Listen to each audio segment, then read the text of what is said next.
Welcome everyone to Rewind, Recap, Relive, where legends and rising stars meet. I'm your host Jonah, bringing you a massive episode. Not only does this episode add to our ECW Originals collection, not only does it add to our WWE Hall of Famers collection, this one adds to our collection of biggest episodes yet. I can guarantee you that. We've got D-Von Dudley, the legend, on with Josh Dawkins and Kiah Evans. Those are his students, of course, from the D-Von Academy. And D-Von, Josh, and Kiah are on with Ken Broadway. That's right, Cash Flow, Ken Broadway, just made his debut on AEW Dark, actually wrestled Matt Hardy. So it's a really cool episode, a lot of experience, a lot of newcomers, rising stars, and of course, legends, as we always have it here on the show. So you're going to definitely enjoy this episode. We talk Dudley Boyz history, we talk some table spots, we talk D-Von's plans going forward, we talk how it's been being a producer during this crazy time at WWE. If you didn't know, that's what D-Von's been doing. Of course, we talk about TLC, Hardy, Scratch, and Christian, and we talk Ken and his experience as not only a wrestler, but a rapper as well, and how he incorporates the two into his persona. And when I say so much more, I mean so much more. This interview is jam-packed, but let's get into the winner of these double pins that are still here, still haven't taken them off since last week. Let's hand it over to the wheel.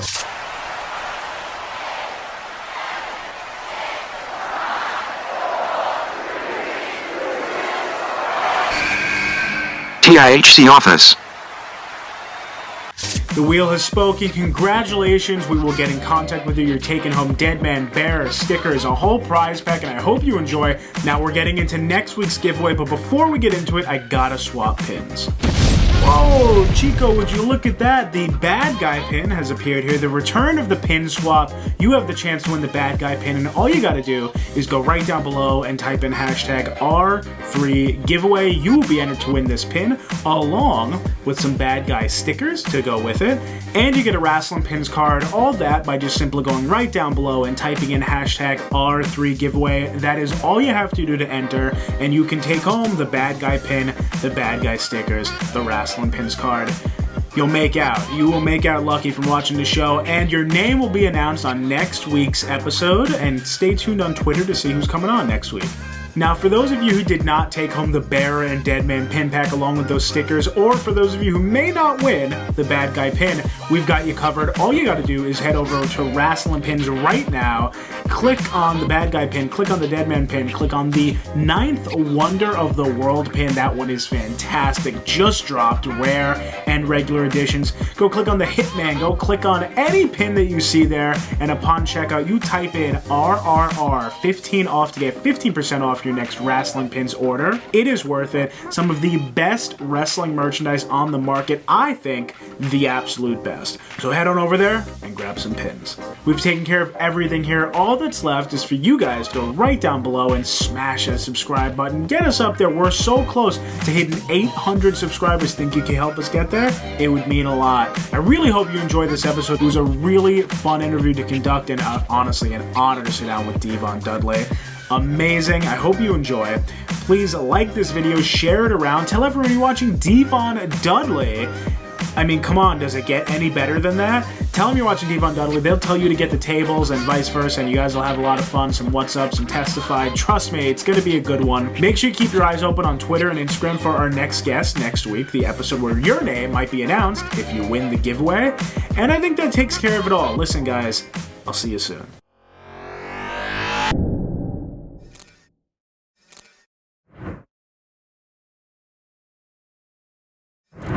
We have a very special episode today. Our first guest has been making his name known in the wrestling industry for about 8 years now, having wrestled for promotions such as House of Glory, Game Changer Wrestling. He is money-making Manhattan's finest. Please welcome Ken Broadway. What's up, man? Thank you for having me. It's a pleasure for being here, and I'm just thankful to be here with you and a legend such as D-Von, and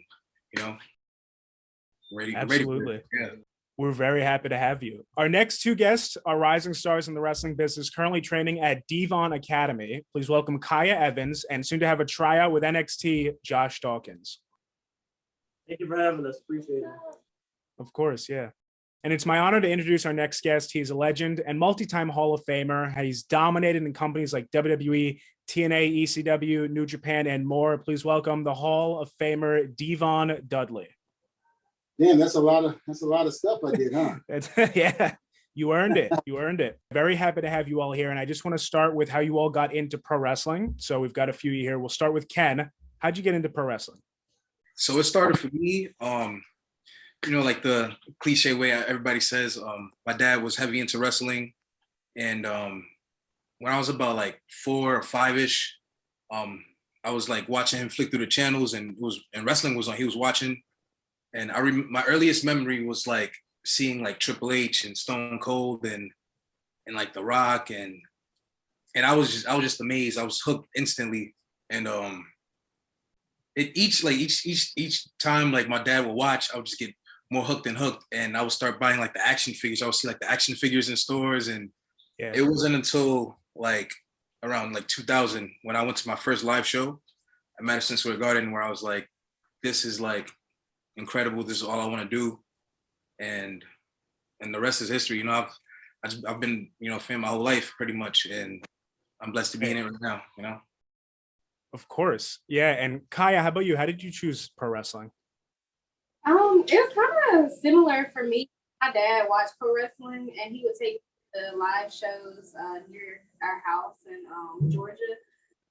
Watching it, made me want to do it ever since watching Mickey James, Melina, had a big crush on John Cena. D-Von.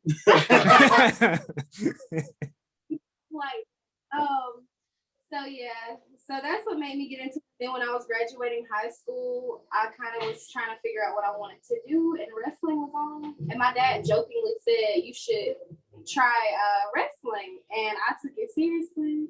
And when I graduated, I moved, and that's kind of it. Oh, that's great. That's great commitment too, to move for that. And Josh, so for you, I heard that your uncle was the legendary Daryl Dawkins in the NBA, but you've chosen pro wrestling. So I want to know how you chose that, how you chose pro wrestling, why you chose it, and how you feel now being in it. Yeah, the truth is I can't play basketball, but don't tell anybody. But the blood, I got the jump, the vertical genes. So yeah, I'll take that into wrestling. So right. And so how did you choose pro wrestling? Was it just an interest? Were you a fan growing up? I've always been a lifelong fan, and I always tell the story about the first show I went to was in Orlando. It was the night the Miz won a championship, and I still remember it like it was yesterday. You can literally see me in the hard camera shot if you ever pause it. But ever since then, I was like, just the entrance, how big it was, larger than life, like, and then to be able to live now at some point, it's just amazing. That's how I got into it. Right. And now, D-Von, to hand it off to you, a legendary career. How did it all begin? Well, I came sitting out of my mom's womb and with a table in hand and ready to put people through. I was watching wrestling one day at a friend's house, my parents' house, and it was like one of those little get-togethers. And as I'm watching it, my grandmother came in and said, "Okay, we're about to leave." And she said, "What are you doing?" I said, "I'm watching wrestling."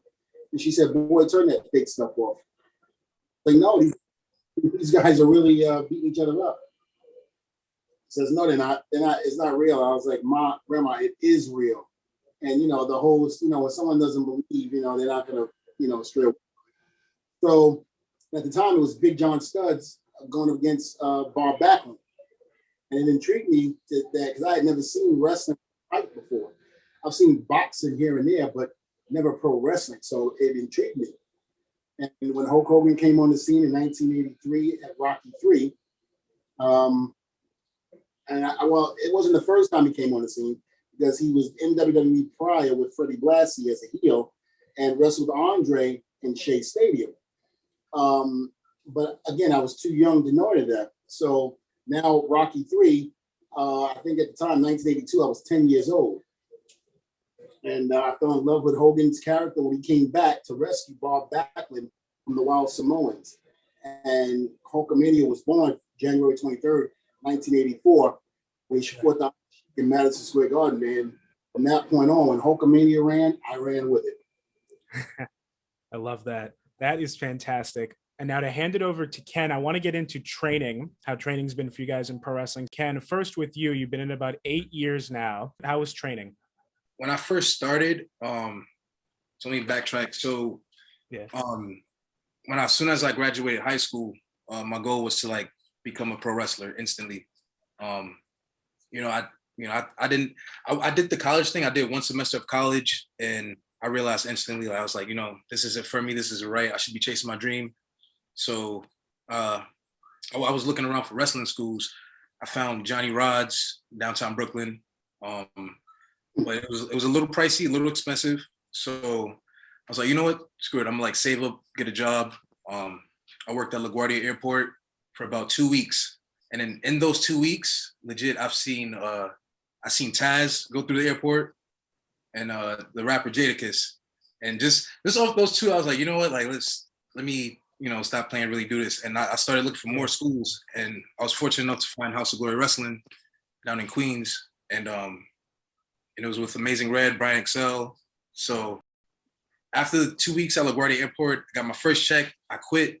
I managed to, at the time, it was $9 an hour when minimum wage was like around $7. So it was good money. And that first check, I, threw it all to the wrestling school for 3 months. And, the rest is history. And since then, like, it's been really good. I still go there to this day, to always, work on myself. And each time I go, I'm always learning something new, Red's great. Ryan's great. With Red, he's been all around, and he's like a father figure to me. He's not just like my trainer. He's like a mentor. Like and Brian too. Brian, he's like very like business savvy, and I learned a lot from him as well. And I just feel fortunate that I joined House of Glory, and they've taken their chance with me to like wrestle like some of the best people in business, and it's been great for the past 8 years. So you went to Johnny Rod's school? No, I went to Johnny Rod's school to like talk to him, to like inquire about like just how to get in, the pricing and everything. And it was a lot of money at the time, and I was willing to do it, but while I was working at LaGuardia Airport, I found about House of Glory Wrestling, and I hit up Brian on Facebook, Brian XL, and he told me it was much cheaper, and it was much closer in the area. It was like in Queens, like one train right away. After those 2 weeks, I just went right out there and started. Well, hold on. I'm not trying to take over the show, but I got to ask this question. Oh, please, yeah. Are you the gentleman that did my spinning elbow? Yeah. Yeah. That's gimmick infringement. Yeah, now, I'm not Tad. I don't know, brother, why you doing my movie, bro? I ain't like that. As far as I'm, it's all love, man. It's all love. If anybody does what Bubba and I had done, from the what's up to the 3D and everything like that, I think it's paying homage. I love it. That means that we did something right in our career. So if you my spinning elbow, I think it's great. I think I commented on it when you tagged me in something. Yep. Mm-hmm. And the thing about it is I'm not wrestling anymore, but like for instance, Gallows and Anderson used to do the belly to back neck breaker. They used to go, the Dudleys. And the Dudleys, the belly to back neck, the Dudleys, And you got guys in WWE doing my spinning elbow. Like Shane McMahon does it, fucks it up every time. He swears he's better than me. But but other than that, I think it's great. Like, the Usos asked me, he goes, do you think it'd be okay if we did the 3D? I go, bro, do the 3D. I don't give a damn. I said, I think it's great if you guys did do it. But then I guess they got sidetracked from doing it. Then the bar asked Sheamus and Cesaro, but they did it just to piss Bubba off. They'd be like, what the f*** you doing my move for? Sure enough, the minute they did it on TV, Bubba went on Twitter and was like, what the hell? That's funny. Well, speaking of that, I'd love to hear right now, to go to D-Von, what are some tactics you employ at the D-Von Academy for your trainees? First of all, respect is the biggest thing, not only to the person that you're in the ring with, but outside the ring as well. That's first and foremost. Learning your craft. And a lot of people, technical in terms of working on your feet placement, your hand placement, things like that. Chain wrestling is huge here when you come here. That's the first thing you learn before you get in that ring is you do the chain wrestling. Mm-hmm. I'm big on it. You have to learn that. And then you go on to the other stuff. You got to start from the bottom and work your way up. You just can't come into a school and do a drop kick or a 450 splash off the top rope. You got to learn the basic. Lock up, feet placement, how to get in the ring, how to get out of the ring. Everything that goes along with the beginners. We make sure that you learn that first and foremost. Secondly is cardio conditioning wise. We make sure that you're in a tip-top shape before we let you go here.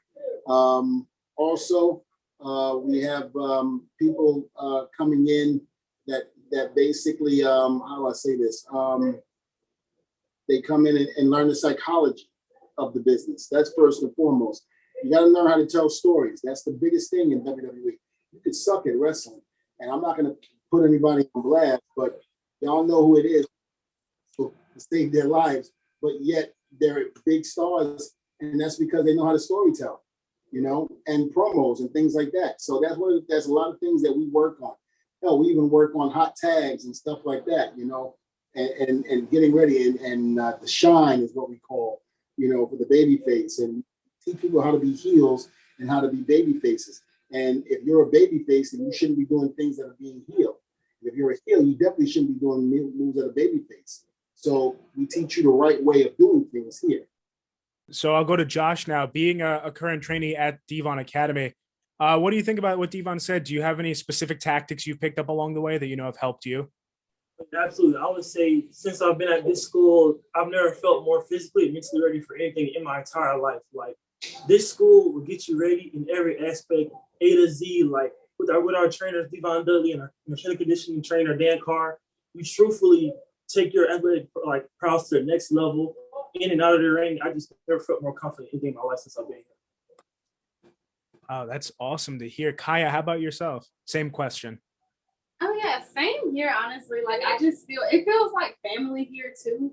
And also, it's just like you do feel ready, you feel just more prepared. Like some schools, they're very genuine, or they'll just let you do kind of anything. And here, it's like we're really prepared, and it's like a better way just to get better. I have to forgive Kiah. She has that Southern accent. Yeah. Every time she does, she does, you feel Southern ass. Well, a lot of the tactics that they're talking about that you were bringing up, obviously from your legendary career, do you remember some people who instilled those upon you when you were in your career early on? Rick Rude was definitely one of them. God rest his soul. Ravish Rick Rude spent, it might have been a year or two, maybe a little less. I'm not sure, but he spent some time in ECW. He would come in and help us out. The young boys at the time, when I was a young boy, he'd come in there and show us the proper way of selling, how to be a heel, things like that, and babyface. Bam Bam Bigelow was one. Tracy Smothers, the late great Tracy Smothers.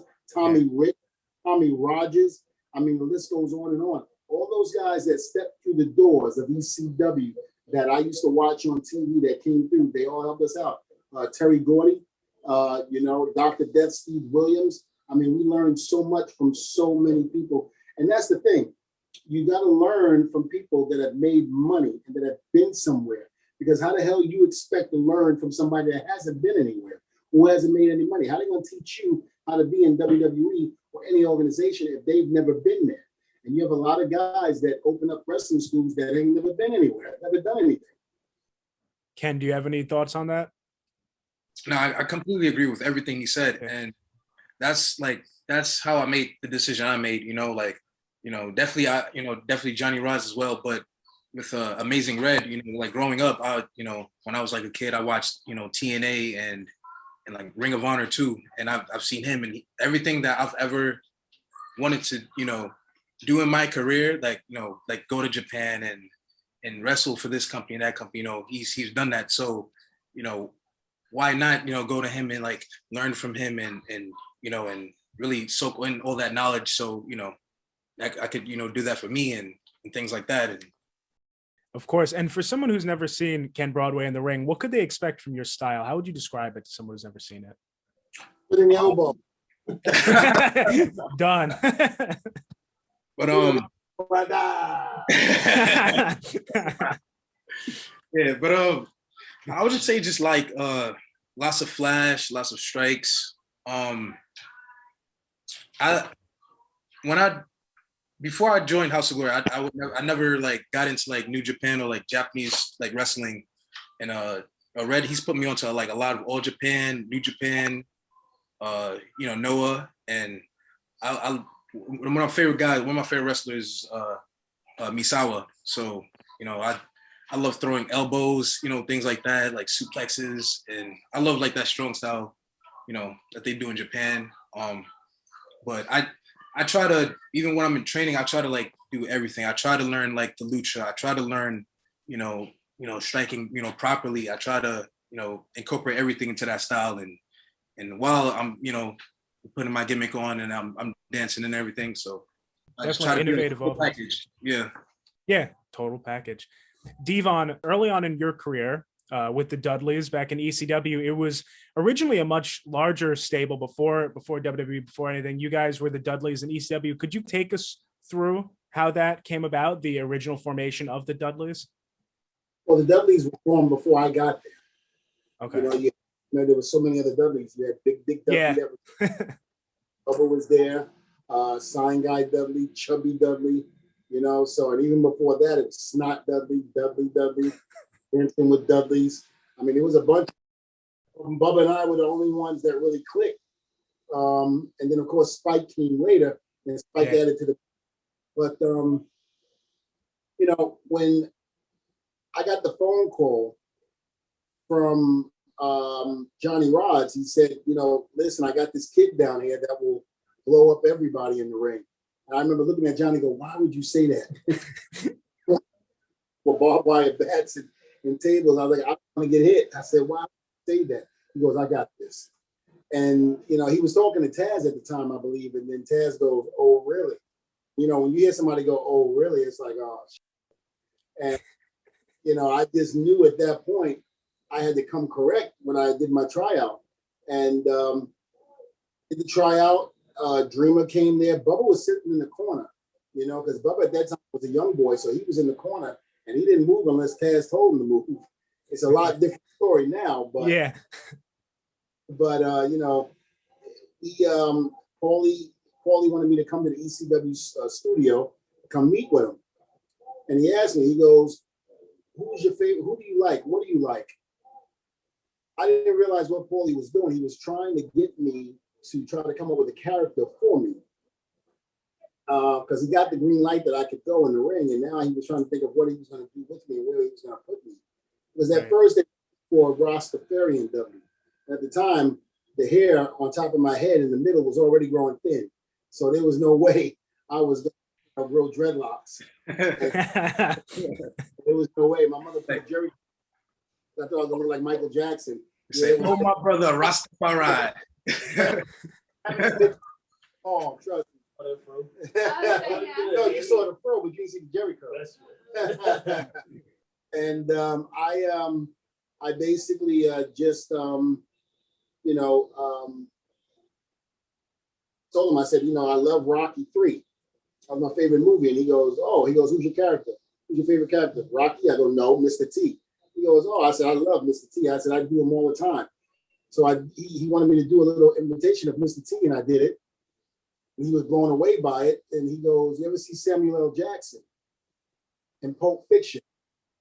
And I said, no. And at the time, this is when they had the little mom and pop video stores. And I would go, and he was like, go to the video store, get the VHS tape, get Pulp Fiction, take a look at it. It just came on video. And I was like, all right. And I went home and watched it. And then I called him back. I said, I saw it. What do you want me to do? And he goes, did you see the Samuel L. Jackson character? I said, yeah. He goes, that's you.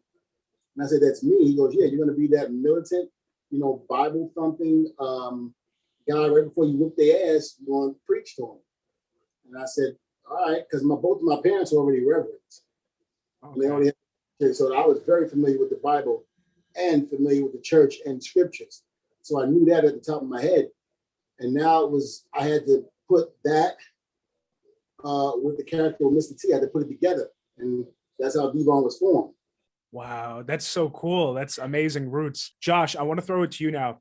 You recently said that D-Von Academy has trained you more for anything that you've ever been trained before in your life, right? You're ready for anything. So you're about to make your NXT tryout. You're having to try out. How do you feel for that? Have you been preparing any differently than usual, than how you'd normally train? Or how is that mentally affecting you? You want to talk about that?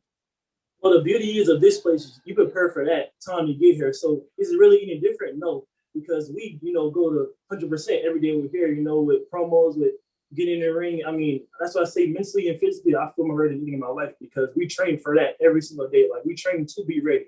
So it's not any different. It's just another day at D-Von Dudley Academy. Mm-hmm. Right. Very confident. And I love that. Kiah, now for you, have you thought and given any thought to that? Maybe who you want to get your hands on when you get there eventually? When I get there. Oh yeah, it'll be soon though. I mean, it's not gonna be that far. But no, it's gonna be real soon. I believe it. Yeah. Yes. No, Xia Li is someone I really like the way her character, like it's like Mortal Kombat, and I do kung fu. Yeah.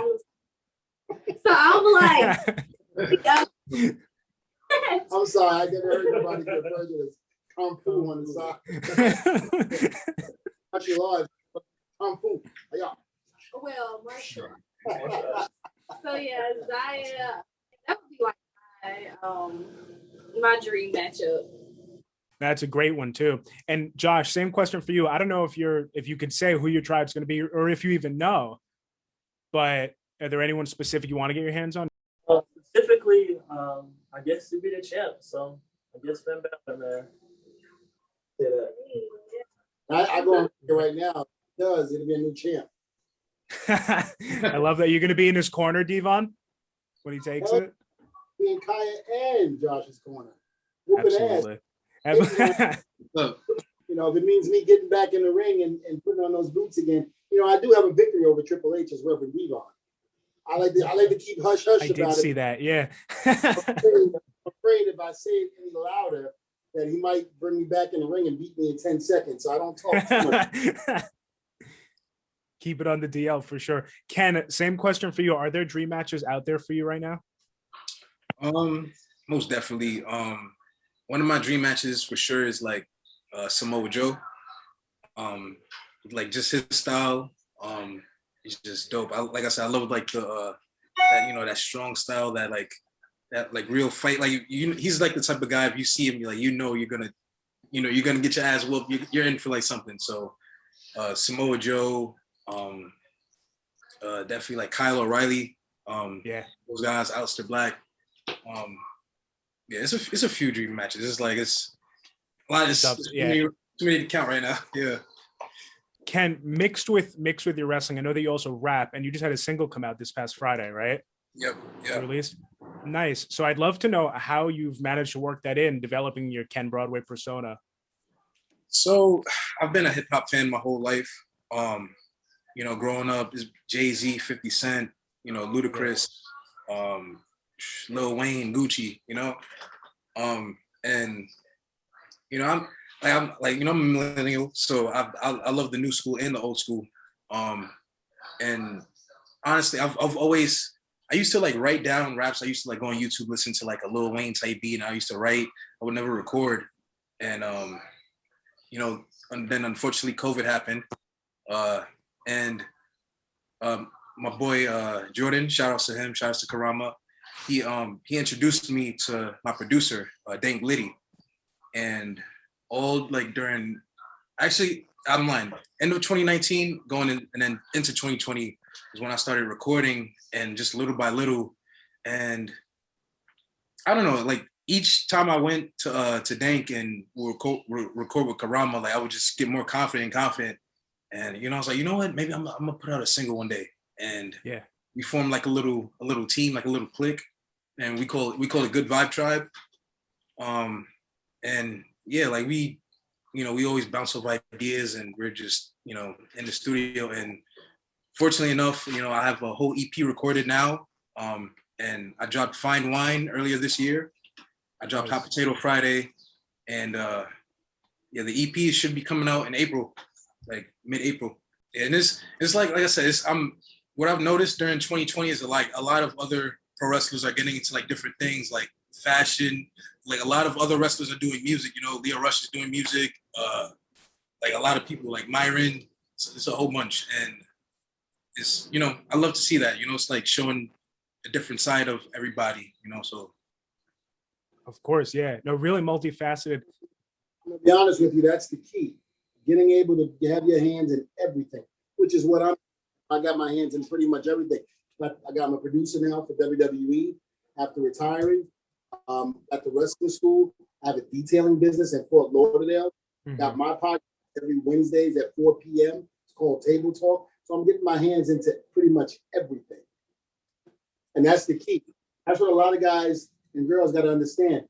I understand you're following your dream, but you have to use that fame. Once you're on that TV, it's very powerful. So once you get on that TV and you start making a name for yourself, now start marketing yourself. That's the key. You know, you got to give you a prime example. And I hate to say it because the way she got famous, but what's her name? Kardashian, Kim Kardashian. She got famous from having sex with freaking Brandy's brother, you know, and now all of a sudden the sex tape gets out. And now, I don't know, I've never seen a sex tape, but it must have been powerful because, you know, it hit big. So I'm just saying, I ain't mad at her. I ain't mad at him.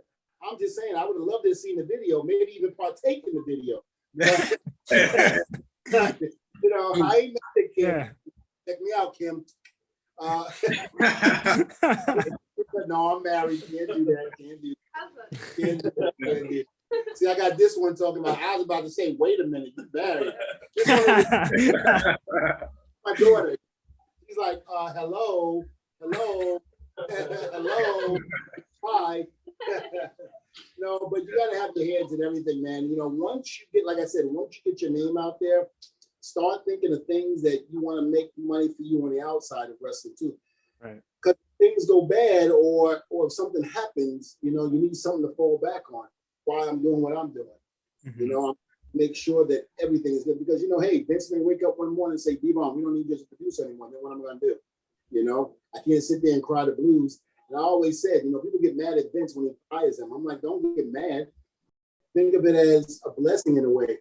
And how do you look at it as a blessing? I was like, well, you know, if me and Bubba didn't get fired in 2005, we would have never went to Japan and conquered Japan. We would never went to TNA and help TNA's tag team division out and make a name for ourselves there. So he did us a favor by doing that. We learned how to take care of ourselves without having the big giant behind us doing everything all the time. You know, because you get comfortable after a while when they are taking care of you and doing everything for you. You get comfortable and then you get lazy. And then you think other people should do that for you. No. I'm a hustler, true and true. I'm from Brooklyn, New York, Nostrand and Myrtle, Best-Eye. I know. So there's no way I'm not going to. Yep, that's a fact. I don't know if you know, D-Von, I was born in Brooklyn too. You know, I live in Harlem, but I was born in Brooklyn Hospital, downtown Brooklyn. Born in Brooklyn Hospital. Yeah.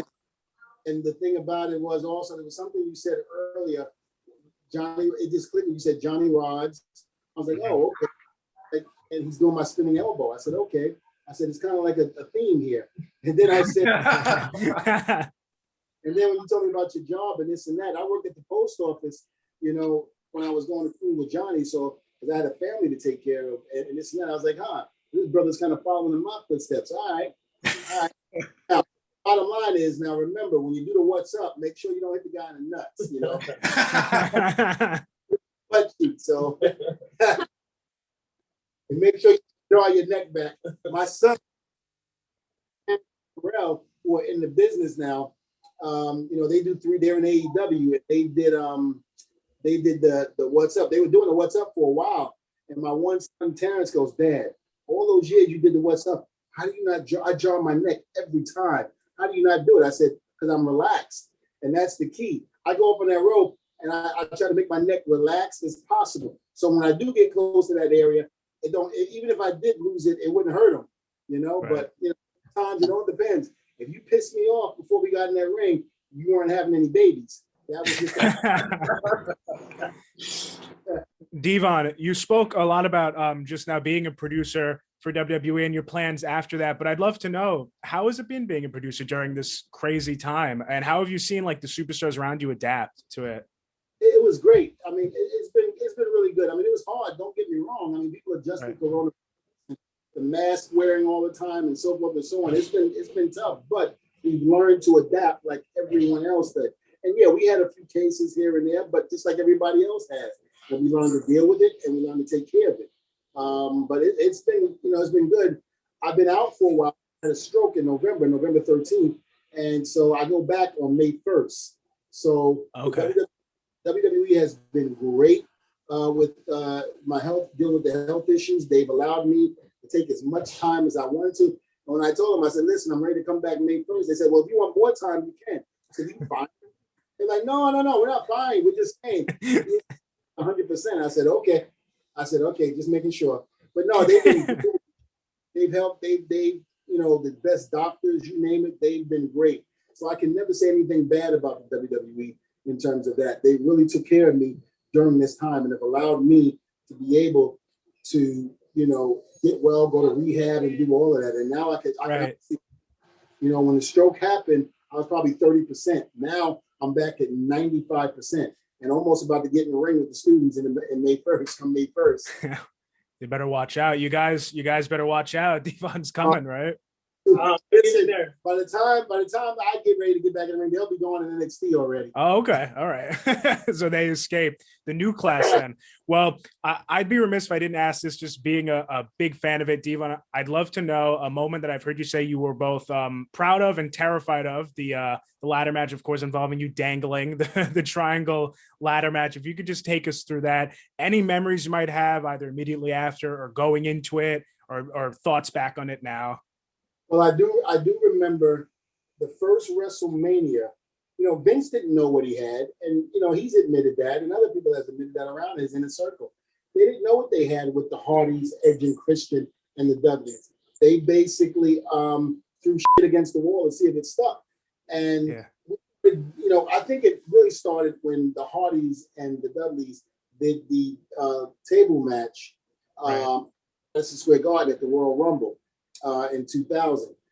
And I think that sparked a little bit. And then they decided to use the tables, ladders, and chairs for the WrestleMania coming up in Anaheim, California that April. And I think that really sparked everything. And I just remember we knew what was at stake. I mean, here it is. A lot of us, first time at WrestleMania, we're going to be featured on there. We can't mess up. We can't lose. I'm sorry. That's a lot of pressure. I mean, you're talking about the biggest stage, of it all, the Super Bowl, the World Series, combined into one, WrestleMania. And then now the pressure's on us to have a fantastic match against The Rock, against Triple H, Stone Cold, all the top names on that card. And, we had to really, really be on the same level as those guys, and we were terrified. So after the first one at WrestleMania, I remember there's a clipping of us, if you watch it, where all six of us got together and huddled and pretty much prayed together and hugged each other because we were so happy that not only did we become successful, and we knew it at that point in time that the match was good, but that no one got hurt bad. Because when you mess with ladders, tables, and chairs, anything can happen. And so, you have to be prepared for it. But the only thing we walked out of there was with aching, knees or backs or our face from getting rammed in from the ladders. But then going into the second TLC match at SummerSlam, unfortunately, I had to be the one hanging with Jeff Hardy. Exactly. And I tell him, "Oh, you crazy bastard." I said, "I will never do that again." Because, we're there 25, 30 feet up in the air, and I'm hanging with him. And this son of a bitch is kicking me as hard as he can to get me to let go. And I just remember, Jeff, if you ever loved me, you would stop kicking me. Edge had to move the ladder. And I'm screaming at Edge down below. You could see me because they did the replay after the match, and they caught me talking. And it was like, I'm screaming at Edge, "Please move the ladder. This son of a bitch is crazy. He keeps kicking me. Move the goddamn ladder." And Edge goes, "All right, D-Von, all right, relax. don't fuck up the spot. I was like, I'm not. Just Jeff is crazy. Get him on. Stop now. And you know, me and Jeff laugh about it because Jeff will come to me sometimes at the shows. He goes, so when we doing that TLC match, you know, and me and you gotta hang. I go, that's not happening. That's not happening. That man's got 9 lives, but I don't. Oh, that's amazing. Well, that was great. As a fan, I love hearing that. And I'll throw it over now to Josh. Let's hear some. Do you have any long or short-term goals set for your career as you move forward in it? So the short-term goal is to, you know, perform at the tryout. Long-term goal is to be in the company, you know. So long-term goal is to be somebody like my trainer, a Hall of Famer. So that's keep it simple. That's it. Well, that is perfect. Yeah, and you definitely have the right person training you for that. Kiah, how about yourself? Long and short-term goals? Yeah, basically just getting a tryout, getting signed, well, I feel like I'm already pretty much ready for that. But as far as like long-term, definitely being a champ. Like, I don't just want to be signed. Like, I want to be on top. I want to win this. I want the face of the company. Like, that's... Now, you know, I've got 2 daughters at home, and I call Kiah my daughter. Now, she's my only daughter that I will allow to be in the wrestling business. Think about it now because she's already in it. But, you know, and I just, I'm very proud of both of them and what they've done, you know, coming here and what I've seen in the ring with both of them. And when they're in the ring, and we do our own school shows here, you know, because we can't really go out and do it because of COVID. So we keep it in-house. And there's never a dull moment, or there's never ever there's never ever a moment where I feel like I can't rely on them. You know, they're very good. Every match they have, you know, there's barely any critique on it because they actually do very well. And it just goes a testament that, you know, what we've done during the training, they've learned and absorbed it like a sponge. And that's the one thing that you have to be able to do in this business. You have to be able to absorb things that are taught to you, because if not, it'll pass you by. I actually want to touch on that too. Like, the biggest thing for me that Amazing Red taught me is to just, you know, mouth shut, ears peeled, and, you know, just stay focused. You know, like always soak in knowledge when you're going to like seminars, and, you know, just everything that's helped me in pro wrestling is like the small things that, you know, like I would have missed if I wasn't paying attention, or just, you know, just yapping, being a know-it-all, you know what I'm saying, like that, and just humbling myself and just listening to everybody that's before me, even before me, that's paved the way before me, or, you know, even after me. You know, I feel like I can learn from everybody, like, in this business. And, you know. So Ken, for you, final question for you. I'd love to hear what we can expect for your future, long or short-term goals. Where can we see you headed? Short-term goals. Hold on, I gotta say this. You took my spinning elbow, now you gotta take my finish, saving grace. You gotta get that.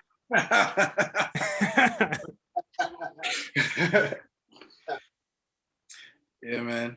That's definitely a short-term goal then, man. We can make that a short-term goal. You know, Ken Broadway versus D-Von. But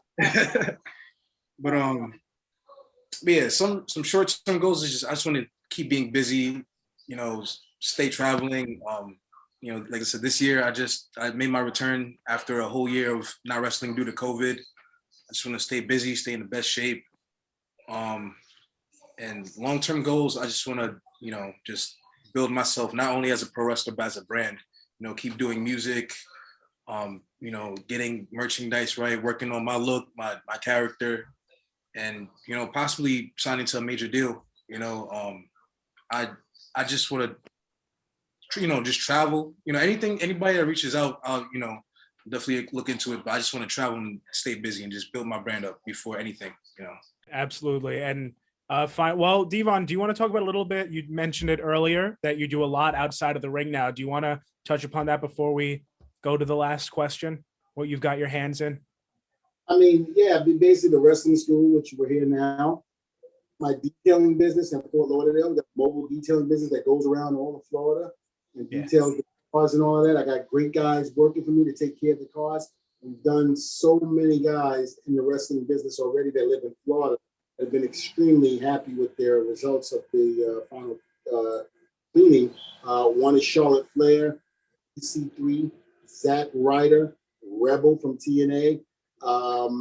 I've got a couple of other people that were asking me, will you come to Tampa? Hell yeah, we'll come to Tampa. I was like, let me make a phone call. I get them over there, clean their cars, and make sure everything is in tip-top shape. I want to be the Vince McMahon of outside business. That's what I'm looking to do. I'm looking, like I said, have my hands in everything. And then, of course, we got Table Talk, which is every Wednesday at 4 p.m.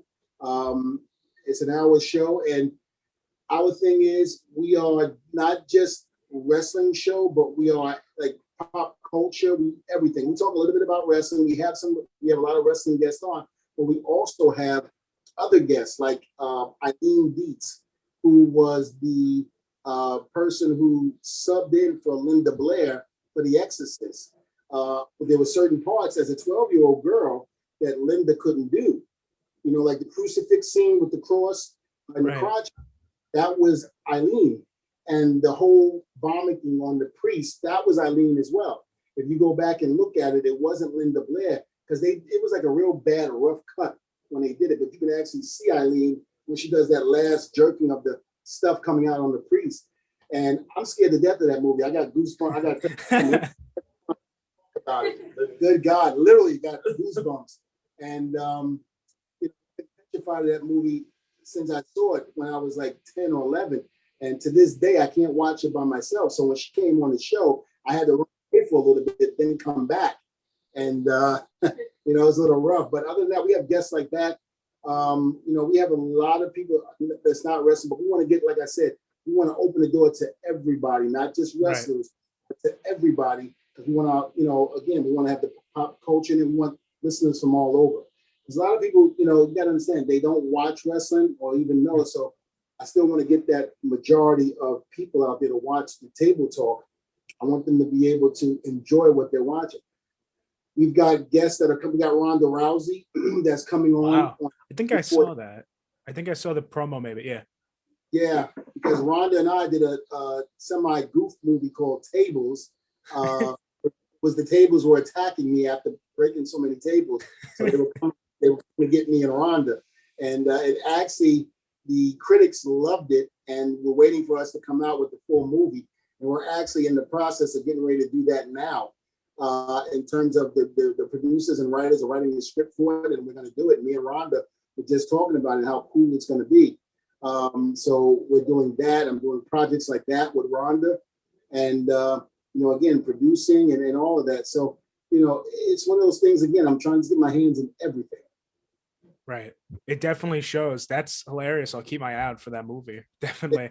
And final question for D-Von. If you had any advice to give, you've given so many wise words, whether it be directed at Ken or Kiah or Josh or anybody just breaking into the business, what would it be? Some more advice. Don't be such in a rush to get the WWE or any organization. Learn your craft. Make sure everything is ready to go when the time is called for you to be called. You don't want to be called and your bags are unpacked and ready to wait for you at the door to go. You want to make sure that your in-ring and out-of-ring is good. You want to make sure that you know your craft. You want to make sure that you know how to chain wrestle, feet placement, hand placement, everything. You want to make sure that when your time is ready and you get called, that everything is right there for you, ready to go. And I think every person that comes into this business needs to learn that before they actually try to make it to the big league. Listen, you got a lot of guys who think they're ready, but they're not. There's still things they have to learn, and they wonder why when they have a tryout in NXT that they didn't get picked. It's not that you're not good. It's just that there's still things that has to develop, and it takes time. This is not an easy business. This is one thing I'm going to tell people, especially this generation. When I started watching the business in the 70s and 80s, you got to remember the guys between the ages of 18 and 25, they would have beat up guys. They didn't get anything, and then by the time you got to 25 to 30, maybe even 35, you were mid-card, but then by the time you got to your 40s, you were a seasoned vet. And now here's the title, run with it. Draw me some money, make some fans.